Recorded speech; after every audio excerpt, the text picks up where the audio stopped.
lana ere aldatzen da, badaude lanbide batzuk desagertuko direnak, eta lanbide batzuk eta batez ere tarea batzuk, automatizazioarekin, robotizazioarekin, nolabait errepikakorra diren lan asko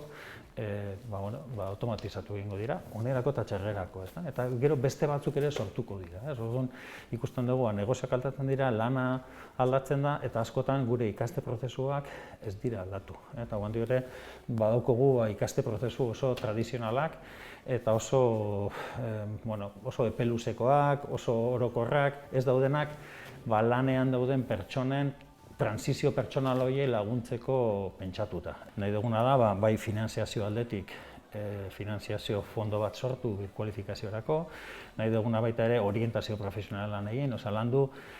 lehenengo puntu bat esaten da argi jakin edo noak ahu nahi deten, bai merkatuak hor eskatzen duelako eta baita ere norberaren pertsonaren bai grinak, ametsak, helburuak, gaur dituen kapazitateak, guzti hori landu eta orientazioa askoz gehiago landu eta lagundu pertsona bakoitzari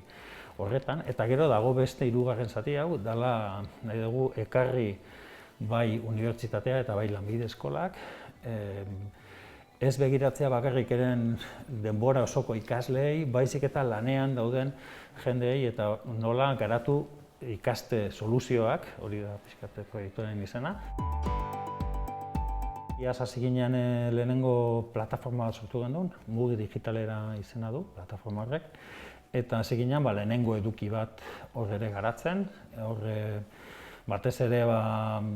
nolabait mundu digitalean zailtasunak dituzten pertsonei luzatutako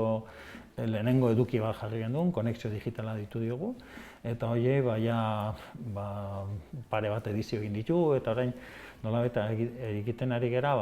konexio digital horren edukiak adaptatzen, kooperatiba desberdinen beharrei. Gero horren inguruan, orain martxan ditugu beste bi proiektu, bata da nolabait ziberseguridade inguruan, eta bestea da lan arriskuaren prebentzioen inguruan, eta hor sortu behar diren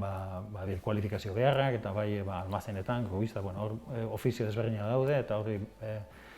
lotutako hainbat kualifikazio. Eta gero, helburua da jarraitzea honekin, eta soluzio desberdinak garatzea.